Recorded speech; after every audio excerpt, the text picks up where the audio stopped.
Hello everyone, स्वागत है आप सभी का मेरे इस यूट्यूब चैनल पर। तो आज हम इस वीडियो में पढ़ने वाले हैं कार्टिलेज के बारे में।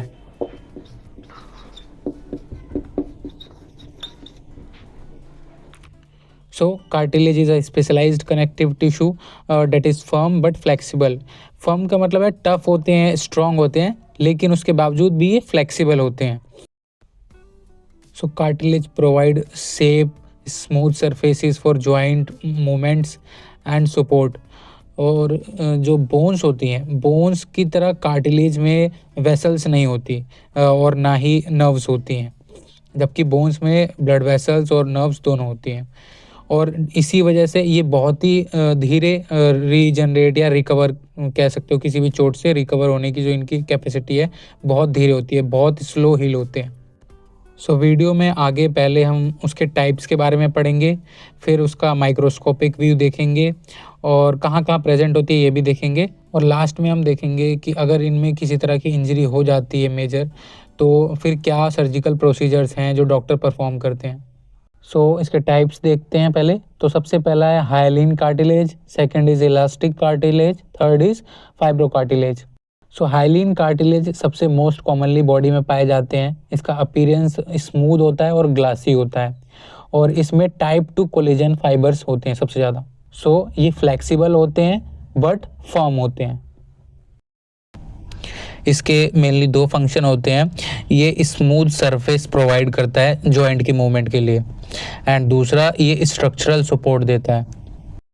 सो ये कहाँ कहाँ प्रेजेंट होते हैं? तो फर्स्ट आर्टिकुलर कार्टिलेज, जो कि बोन्स के एंड में जहाँ मूवमेंट होता है वहाँ प्रेजेंट होते हैं, और दूसरा ये कोस्टल कार्टिलेज, रिब्स और स्टर्नम के बीच में कनेक्टेड करते हैं, एंड ये नोज में प्रेजेंट होता है नेजल कार्टिलेज, एंड ये ट्रेकिया में ट्रेकियल कार्टिलेज, और फिर फर्दर ब्रोंकाई में ब्रोंकियल कार्टिलेज।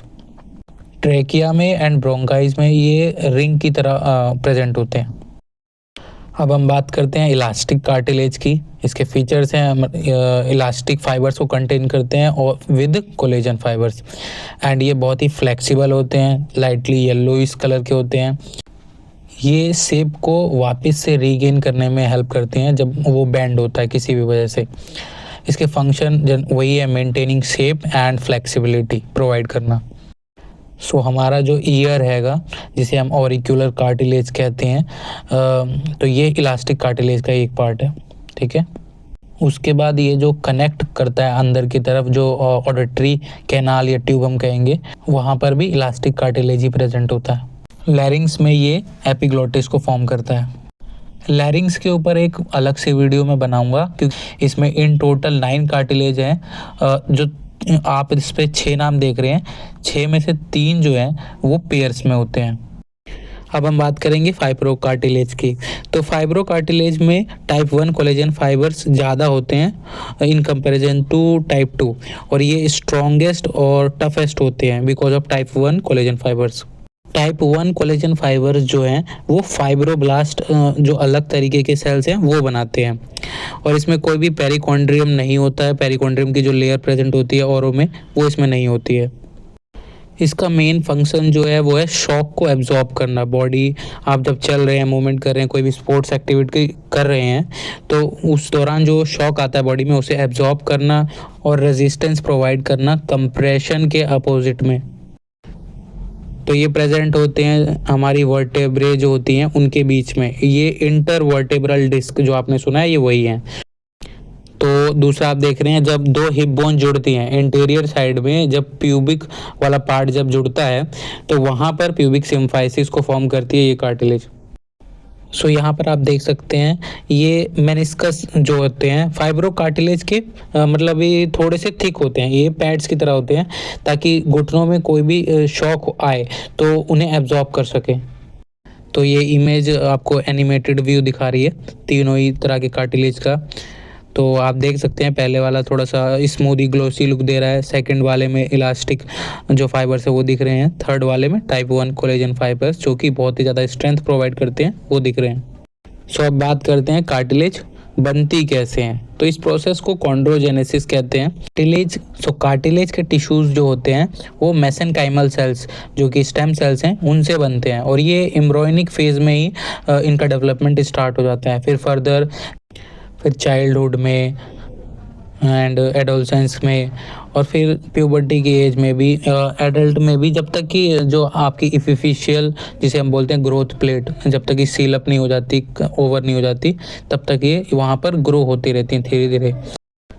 तो स्टेप बाय स्टेप हम पढ़ेंगे कि कैसे कार्टिलेज फॉर्म होती है। तो पहला तो वही है, जैसे मैंने आपको बताया कि मेसेनकाइमल जो सेल्स हैं, स्टेम सेल्स, वो मतलब उनमें कैपेबिलिटी होती है दूसरे हर तरीके की सेल्स बनने की। तो इन्हीं में से कुछ सेल्स फर्दर मतलब एग्रीगेट होती हैं, क्लस्टर फॉर्म करती हैं और फिर कार्टिलेज बनना स्टार्ट होती है।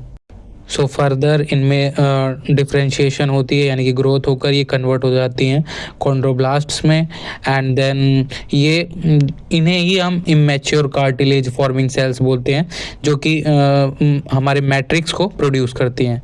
मैट्रिक की कंपोजिशन में क्या क्या होता है? सबसे ज़्यादा टाइप 2 कोलेजन फाइबर्स, जैसा कि मैंने आपको बताया, प्रोटियोग्लाइकेंस एंड ग्लाइकोज अमीनोग्लाइकेंस, एंड सबसे ज़्यादा जो क्वांटिटी में होता है वो वाटर होता है। तो इसका रिजल्ट क्या है? ये एरिया जो है फर्म एंड जेल लाइक हो जाता है। अगर हम इलास्टिक कार्टिलेज की बात करें तो उनमें एडिशनली इलास्टिक फाइबर्स मिलेंगे, और फाइब्रो कार्टिलेज की बात करें तो उनमें स्पेशली टाइप 1 कोलेजन फाइबर जो हैं वो मिलते हैं, और ये फाइब्रोब्लास्टिक सेल्स जो हैं वो फॉर्म करते हैं। सो अब हम यहाँ लैकुना कैसे फॉर्म हो जाता है वो बता रहे हैं। तो कॉन्ड्रोब्लास्ट जो है मैट्रिक्स को सिक्रीट करते रहते हैं और लास्ट में वो उसमें ट्रैप हो जाते हैं, और जब वो उसमें ट्रैप हो जाते हैं तो उसे ही हम मैच्योर कॉन्ड्रोसाइट्स कहते हैं। एंड ये स्मॉल कैविटीज़ में मतलब ट्रैप होते हैं, उस कैविटी को हम लैकुना कहते हैं। तो फोर्थ पॉइंट है पेरिकॉन्ड्रियम डेवलपमेंट। तो ये जो पेरिकॉन्ड्रियम है, मेसेनकाइमल जो सेल्स हैं उन्हीं वही सेल्स बनाती हैं, एक फाइब्रस लेयर फॉर्म करती हैं एट द एंड या कॉर्नर पे, जो आपका कार्टिलेज होता है उसी में प्रेजेंट होती है एक लेयर, और यही इनमें बहुत ही बारीक ब्लड वेसल्स होती हैं जो न्यूट्रिएंट्स प्रोवाइड करती हैं by the process of diffusion. क्योंकि कार्टिलेज में खुद की कोई ब्लड वेसल्स या नर्व सप्लाईज नहीं होती हैं, लेकिन पेरिकॉन्ड्रियम जो है आर्टिकुलर कार्टिलेज और फाइब्रो कार्टिलेज में प्रेजेंट नहीं होती है। सो अब हम तीनों का ही यहाँ पर माइक्रोस्कोपिक व्यू देखेंगे। तो ये हाइलिन कार्टिलेज है, इसमें आप सबसे ऊपर की तरफ जो देख रहे हैं वो पेरिकॉन्ड्रियम है, नीचे आप मैट्रिक्स और जो भी कॉन्ड्रोब्लास्ट्स हैं वो देख रहे हैं।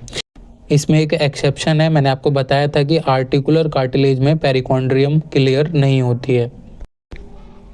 यह है इलास्टिक कार्टिलेज का माइक्रोस्कोपिक व्यू।